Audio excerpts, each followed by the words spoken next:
Mutual ஃபண்டில் முதலீடு செய்யும்போது உங்களுடைய முதலீடுகளை தெளிவாக பண்ணுறதுக்காக தான் இந்த கேஒய்சி அண்ட் நாமினேஷன் அப்படிங்கிறது ரொம்ப முக்கியமான விஷயம். இந்த கேஒய்சி அப்படிங்கிறதுல உங்களுடைய பேர், உங்களுடைய பேன் நம்பர், உங்களுடைய ஆதார் நம்பரில் உங்கள் பேங்க் அக்கௌண்ட்டில் ஒரே மாதிரி இருக்கணும்.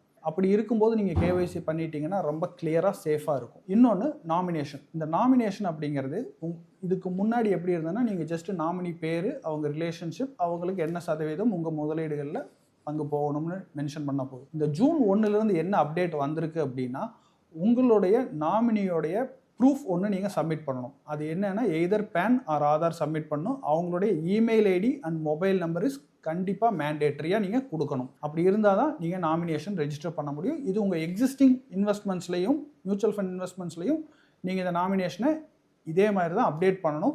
உங்களுடைய எக்ஸிஸ்டிங் மியூச்சுவல் ஃபண்ட்ஸ் ஒருவேளை டைரெக்டில் இன்வெஸ்ட் பண்ணியிருந்தீங்கன்னா நீங்கள் கேம்ஸ் ஆர் கார்வி வெப்சைட்டில் போயிட்டு உங்கள் பேன் நம்பர் அடிச்சும் அப்டேட் பண்ணிக்கலாம். இல்லை த்ரூ டிஸ்ட்ரிபியூட்டர் பண்ணியிருந்தீங்கன்னா உங்கள் டிஸ்ட்ரிபியூட்டரை கான்டாக்ட் பண்ணுங்கள், அவங்க உங்களுக்கு ஹெல்ப் பண்ணுவாங்க.